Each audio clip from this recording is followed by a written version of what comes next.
Hello students, welcome to magnet brains. मैं रूपाली वर्मा आज आपके लिए आपकी अंतरा बुक का नया चैप्टर लेकर आई हूँ। जैसे कि हम काव्य खंड पढ़ रहे हैं, उसमें अभी तक हमने कबीर दास और सूरदास जी के पदों को पढ़ लिया है। ये हमारा काव्य खंड का हम तीसरा चैप्टर पढ़ रहे हैं और हमारी बुक का ये 12वां अध्याय है। तो ये अध्याय है देव। देव हमारे क्या हैं? ये कवि हैं। इन्होंने इस पाठ में अपनी 3 कविताएं हमारे सामने रखी हैं। एक है हंसी की चोट, दूसरा है सपना और तीसरा है दरबार। ये 3 कविताएं हमारे सामने रखी। तो जो पहली कविता है हमारी हंसी की चोट, जब श्री कृष्ण गोपियों को छोड़ के मथुरा से वृंदावन से चले जाते हैं, तो उस समय जो उनको चोट हंसते हुए जाते हैं, तो वो जो हंसता हुआ चेहरा जो श्री कृष्ण लेकर गए हैं अपने साथ, उसकी चोट गोपियों को बहुत ज्यादा तीखी लगी है। उसके कारण जो 5 तत्वों से हमारा ये शरीर बना है, वो धीरे धीरे करके कैसे नष्ट हो रहा है गोपियों का, ये इस कविता में बताया है। फिर दूसरी कविता हमारी है सपना। गोपी सपना देखती है, गोपियां सपना देखती है। एक गोपी सपना देखती है कि जो है बादल बरस रहे हैं, गरज रहे हैं और श्री कृष्ण आए हैं। उनकी आंख खुलती है तो न बादल हैं, न बूंदे हैं और ना ही श्री कृष्ण है। इस कविता में इसका बहुत ही अच्छा चित्रण किया है इन्होंने। फिर उसके बाद में हमारी जो तीसरी कविता है दरबार, वो आती है। उसमें हमारे सामने किस तरीके से आजकल के शासन तंत्र में लोगों ने अपनी आंखें बंद कर ली है, जनता की बात नहीं सुनते हैं, पूरी तरीके से काम रूप में लिप्त हो चुके हैं। ये सभी चीज़ों का वर्णन उस वाली कविता में यानी कि दरबार में हमारे सामने किया है। तो अब हम एक एक करके पहले कविता देखेंगे, कविता का अर्थ समझेंगे और फिर उसकी व्याख्याएं भी देखेंगे। तो सबसे पहले हम देखते हैं पहली कविता हमारी हंसी की चोट। जैसे हमने बताया कि श्री कृष्ण जब गोपियों को छोड़कर चले गए थे, तो हंसता हुआ चेहरा छोड़ अपना हंसता हुए चेहरे से वो विदा हुए थे।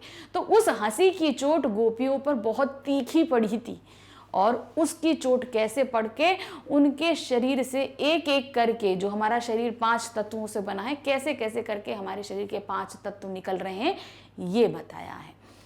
तो क्या दिया है? सासन ही सौ समीर गयो अरु, असुवन सी सब नीर गयो ढरी, तेज गयो गुण लय आप अपनो, अरु भूमि गई तन की तनुता करी, देव जिये मिल बेही की आस की, आस उपास आकाश रहो भरी, जादिन तय मुख फेरी हयो हसी, हेरी हुओ जू लियो हरी जू हरी। तो अब यहाँ पे हम पहली लाइन देखेंगे, क्या दिया है? सासन सी ही सौ समीर गयो अरी। अब श्री कृष्ण के चले जाने के बाद, हंसता हुआ चेहरा जब वो लेकर गए, तो उनके जाने के बाद इनको विरह वेदना ने जकड़ लिया गोपियों को। तो अब क्या कह रहे हैं? हमारी जो सांसें हैं वो धीरे धीरे मध्यम पड़ रही हैं। जिस तरीके से हमारे 5 तत्व में से एक तत्व है वायु। समीर का क्या मतलब है? वायु। ये हमारा दिया क्या? वायु इन्होंने। तो पहला तत्व हमारा ये वायु है। तो मतलब सांसों के जरिए जो हमारे शरीर 5 तत्वों से निर्मित हमारा शरीर है, उसमें से एक तत्व यानी कि वायु चला जा रहा है। मतलब सांसें धीरे धीरे धीमी पड़ रही हैं। असुवन सी सब नीर गयो ढरी, और रो रो के जो हम जो अपने आंसू बहा रहे हैं, उससे ही हमारे 5वें तत्व का दूसरा तत्व यानी कि पानी, नीर भी खत्म हो रहा है। ठीक है, तो नीर हमारा यहां पर क्या हो गया? पानी। इस तत्व का ये हमारा दूसरा तत्व हुआ पानी। ये हमारा पानी भी अब धीरे धीरे हमारे शरीर से अब खत्म होता जा रहा है। कैसे? गोपियां बता रही है कि धीरे धीरे करके हमारा शरीर खत्म हो रहा है। 2 तत्व चले गए। अब क्या? तेज गयो गिन लय अरु लय अपनो, और इन दोनों के चले जाने से हमारी काया में जो तेज था, अर्थात अग्नि हमारा तीसरा तत्व है। तो क्या हुआ? जो हमारा तेज जा रहा है, उससे हमारा तीसरा तत्व अग्नि भी चला गया है।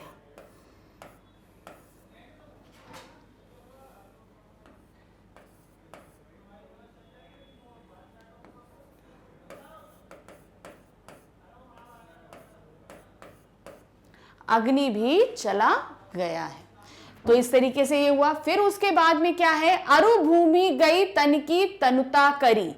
और फिर क्या हुआ कि हमारा इस दोनों चले जाने से हमारा शरीर कमजोर हो गया।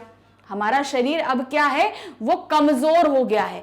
तो इससे हमारा चौथा तत्व यानी अरु धरती भी अब हमारे, तो तीसरा तत्व हमारा क्या है, हमारी जो काया है वो कमजोर हो गई है, और हमारी भूमि यानी पांचवा तत्व जो धरती है वो भी जो है खत्म हो गया है। ये हमारा चौथा तत्व धरती। यहां पर अग्नि गया,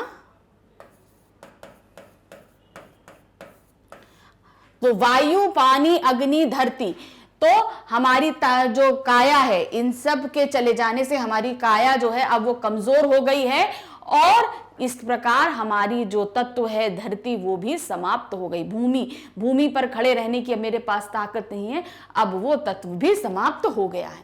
देव जी हो मिलिए बेही की आस में। अब देव कहते हैं, गोपियां कह रही हैं कि मिलने की आस में, श्री कृष्ण से मिलने की आस में आसहु पास आकाश रहो भरी, और उनसे मिलने की आस में हमने अभी तक अपना पांचवा तत्व आस यानी कि आकाश को अपने पास बचा के रखा है। आकाश का मतलब यहां पर है श्री कृष्ण के प्रेम की छाया रूपी आकाश। तो हमने श्री कृष्ण के मिलने की आस में उनके प्रेम रूपी आकाश का तत्व जो है अभी अपने पास बचाकर रखा है। तो ये इस तरीके से जो 5 तत्व हमारे शरीर को निर्मित करते हैं वो गोपियों ने बताया कि किस तरीके से वो धीरे धीरे हमारे पास से खत्म हो गए हैं। अब सिर्फ उनके पास आकाश यानी कि आशा नामक एक तत्व ही बचा हुआ है। जा दिन तय मुख फेरियो हरि हंसी। तो क्या बोल रहे हैं, जिस दिन तुमने हंसकर मुझसे अपना मुख मोड़ लिया था। कृष्ण से बोल रही है कि जिस दिन हंस के उन्होंने हमसे अपना मुख मोड़ लिया था, यहां से चले गए थे, हेरियो हियो जू लियो हरि जू हरि, और उसी दिन से हरि हरि करके हम उनको ढूंढ रहे हैं। उनके आने की आस को हमने लगाकर रखा हुआ है। तो फिर से अब इसको देखेंगे, क्या है, सांसिन सौ समीर गयो, सांसों के साथ में वायु चली गई है, असुवन से सब नीर गयो, और उनके विरह में जो तड़पते हुए आंसू बह रहे हैं उससे पानी भी समाप्त हो गया है, पानी भी चला गया है। तेज गयो गुण लयो, और हमारे सारे गुण समाप्त हो गए हैं, इसलिए जो हमारे शरीर का तेज था अर्थात अग्नि वो भी हमको छोड़कर चली गई है। अरु भूमि गई तन की तनुता गई, और इन सब के जाने से हमारा शरीर कमजोर हो गया है और उससे हम धरती पर खड़ी नहीं रह सकते। तो चौथा तत्व धरती भी हमसे रूठ कर जा चुका है। देव जियो मिलियो बेही की आस में, और देव कहते हैं कि गोपियां कह रही हैं कि आपसे मिलने की आस में ही आंसू पास आकाश रहो भरी, और आशा रूपी आकाश को हमने अपने पास संभाल कर रखा हुआ है। जादिन तय मुख फेरियो हरे हसी, हेरी हयो जू लियो हरी जू हरी, और जिस दिन से आपने हंसते हुए हम लोगों से मुख फेर लिया था उस दिन से हरी हरी कहकर हम आपको सिर्फ ढूंढ रहे हैं और आपके आने की आस को लगाकर रखा हुआ है। तो इस तरीके से जो हमारी पहली कविता थी वो हमने यहां पर समाप्त करी। अब इसकी व्याख्या हम किस तरीके से करेंगे, पहले हम वो देखते हैं।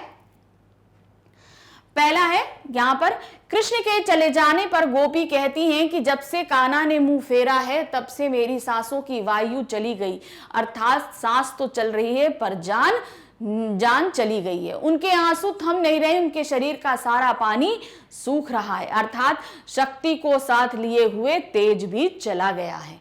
कमजोरी के कारण मात्र कंकाल रह गया है। देव कहते हैं गोपी केवल कृष्ण से मिलने की आस में जीवित हैं, उस आशा के ही आकाश पानी शून्य भरा रहा है, अतः वही आरजू मेरे जीने का सहारा है। गोपी कहती हैं कि कान्हा ने मेरी हंसी का भी हरण कर लिया है, मैं हंसना भूल गई हूं, मैं उसे ढूंढती फिर रही हूं जिसे मेरे हृदय को हर लिया है। मतलब अब गोपियों के पास कुछ भी नहीं बचा है, सिर्फ कंकाल रूपी शरीर बचा है जब से श्री कृष्ण उन्हें छोड़कर चले गए हैं। अब इसके बाद हमारी दूसरी कविता आती है सपना। श्री कृष्ण जब गोपियों को छोड़ के चले गए तो अब सपने में भी श्री कृष्ण आते थे। उसी तरह एक सपना एक गोपी ने देखा, उसी सपने को यहाँ पर उन्होंने वर्णित किया है। तो क्या है सपना, पहले ये देखेंगे। झरही झरही झीनी बूंद है परती मानो, घरई घरई घटा घेरी है गगन में। आनी कहो शाम मो सो चलो झूली बे को आज, फूली ना समाई भई ऐसी हो मगन में। चाहत उठियो उठी गई सो निगोड़ी नींद, सोए गए भाग मेरे जानिवा जगन में। आंख खोली देखो तो ना घन श्याम, बेई छाई बूंदे मेरे आंसुन है द्रगन में। तो अब क्या बोल रही हैं, सबसे पहले सपना वो बताती हैं। क्या है, झरई झरई झीनी बूंदी परते ही मानो। क्या कह रहे हैं कि चारों तरफ जो है झरझर झरझर करके बूंदे गिर रही हैं, बूंदे बरस रही हैं। घरे घरे घटा घेरी हैं गगन में, और पूरे गगन में घन घन करके घटा घंघोर घिरी हुई हैं। आने कहो शाम मो सो चलो झूलिबो आज। और तभी क्या है, श्री कृष्ण आते हैं, श्याम आते हैं और मुझसे कहते हैं चलो झूला झूले। फूली ना समाई भाई ऐसी हो मगन में।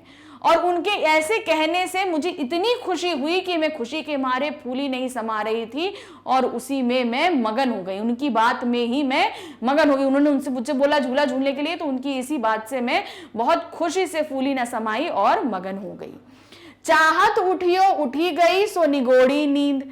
और जब मैं उनके साथ उठने की चाहत में उठ गई, ठीक है, मैं लेटे सो सपना देख रही थी और जैसे ही उन्होंने बोला चलो, और मैं उनके साथ चलने लगी और मैं उठ गई और जो निगोड़ी नींद थी वो खुल गई।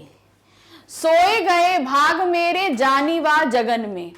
और उनके साथ चलने की लगन में, जाने की लगन में जो है मेरी नींद जो है निगोड़ी यहां से चली गई और मेरे भाग खोल गई, मेरे भाग सो गए और मैं जग गई। आंख खोली देखियो तो ना घन श्याम। और जब मैंने अपनी आंख खोली तो ना घन थे, अर्थात ना बादल थे, ना घन श्याम, ना श्याम थे और ना ही बादल। बेई छाई बूंदे मेरे आंसुन हैं द्रगन में। बस छाई हैं बूंदे, कहाँ हैं वो बूंदे, अब बस बूंदे ही हैं जो आंसू बनके मेरे आंखों में हैं। जो आंसू से बूंदे बनते ना, झरी झरी बूंदे, यानी कि बूंदे गिर रही थी सबसे पहले वो चीजें, तो वही उन्होंने बोला कि बस बेई छाई, यानी कि सिर्फ बूंदे ही छाई हुई हैं आंसुओं के रूप में मेरी आंखों में। तो इस तरीके से हमने ये वाला पूरा किया। अब इसकी हम व्याख्या देखते हैं कैसे करेंगे। गोपी कहती हैं कि मैंने सपने में देखा कि झरझर की आवाज के साथ हल्की हल्की बूंदें पड़ रही हैं। आकाश में गड़गड़ाहट करते हुए बादल छाए हैं। उसी समय श्याम आकर कहते हैं चलो झूला झूलते हैं। मैं आनंद में मगन होकर बहुत खुश हो रही हूं। मैं उनके साथ जाना चाहती थी लेकिन अभागी नींद खुल गई। मेरा भाग्य ही खराब था, नींद ही खुल गई और कृष्ण के सहचर का आनंद ना उठा सकी। आंखें खुली तो देखा न बादल थे न कृष्ण थे। कृष्ण से मिलन का वह आनंद अब विरह की वेदना के रूप में बदल चुका है, मतलब आंसुओं के रूप में वो आ चुका है। तो इस तरीके से हमने अपनी दूसरी कविता खत्म करी। अब हमारी जो तीसरी कविता है इस पाठ में वो है दरबार।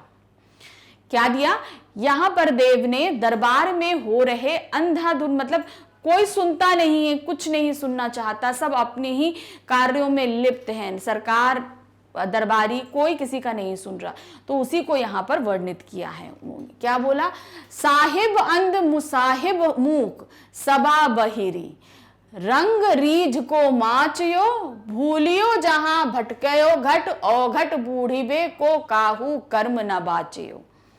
भेष न सूझयो काह्यो समझयो ना, बात्यो सुनियो ना कहा रुचिये राचियो। देव तहा निबरे नटकी बिगरी मती को सगरी निसी नाचियो। तो अब इसमें पहली लाइन जो दी है, साहिब अंध, मतलब कि जो राजा है वो अंधा है, मुसाहिब मूक, और वहां के जो दरबारी हैं वो सभी गूंगे हैं, सभा बहरी, और वहां जितनी भी सभा में लोग बैठे हुए हैं वो सभी बहरे हैं, रंग रीझ को माचियो, और सभी रंग रूप के मद में जो है नाच रहे हैं। मतलब जो रंग रूप है यानी दरबार में नाच गाना चल रहा है तो बस वो उसी में लिप्त हैं और कुछ चीजें उनको नहीं समझ में आ रही, बस वो रूप रंग के मद में खोए हुए हैं। भूलियो तहा भटकयो घट, तो क्या है, वो अपनी सारे कार्यों को भूल गए हैं और अपने मार्ग से भटक गए हैं।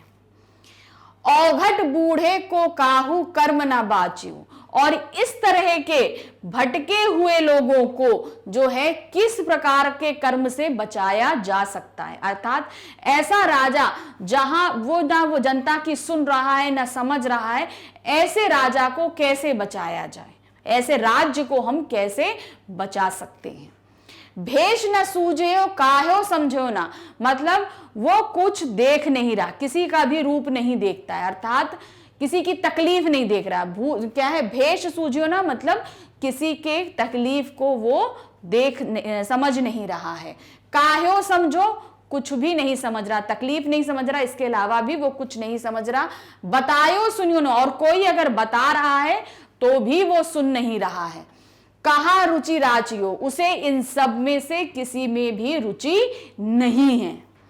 देव तहा निबरे नटकी बीगरी मती को सगरी निसी नाचियो, और देव कह रहे हैं ये सभी जो हैं नाच गाने में लिप्त होकर, यानी कि काम वासना में लिप्त होकर पतित मार्ग पर चल चुके। पतित मतलब जो बर्बाद मार्ग होता है, जो अच्छा नहीं होता, जो अपने कर्म में नहीं आता, इस तरीके के मार्ग पर वो गमन कर चुके हैं। तो अब इसकी व्याख्या कैसे होगी? कवि कहता है वर्तमान समाज में राजा अंधे हो चुके हैं, दरबारी गूंगे तथा राजसभा बहरी हो चुकी है। लोग सुंदर रंग रूप में सब भूल गए, अर्थात दरबार में जो नाच गाना चलता है वो सिर्फ उसमें है, स्त्रियों के मद में पड़े हुए हैं, वो कुछ सुनना समझना नहीं चाहते। राजा अपने फर्ज और जिम्मेदारियों को अनदेखा कर रहा है, यानी कि वो कुछ भी समझना सुनना नहीं चाह रहा है। उसकी जो जिम्मेदारियां हैं दरबारियों राजा की, वो कुछ भी नहीं समझ रहा। दरबारी चुप है, आम जनता की आवाज दब रही है। तो जनता क्या है, जो सब कुछ बोल रही है वो कुछ भी नहीं सुन रहा है। राजा और दरबारी अपना कर्तव्य को भुलाकर रूप सौंदर्य में खो रहे हैं। वे लोग सारे पतित कार्य कर रहे हैं। पतित मतलब जितने गलत कार्य हैं उन सभी कार्यों को वो कर रहे हैं। तो इस तरीके से जो हमारी इस पाठ के अंतर्गत जो 3 कविताएं आई थी वो हमने यहाँ पर खत्म की। तीनों ही कविताओं का मर्म अलग अलग था, अलग अलग तरीके से लिखी गई थी। जहाँ पर एक उनकी हंसी की चोट थी तो वहीं एक सपना था, और तीसरा था राज दरबार में हो रहे अंधाधुंध जो है अत्याचारों के बारे में, वो हमारे सामने प्रस्तुत किया गया था। तो देव की ये तीनों ही कविताएं हमने अर्थ सही समझी और उनकी व्याख्याओं को भी देखा। इन पे आधारित जो प्रश्न उत्तर है वो हमारे नेक्स्ट वीडियो में हम आपके लिए लेकर आएंगे। Thank you, bye bye.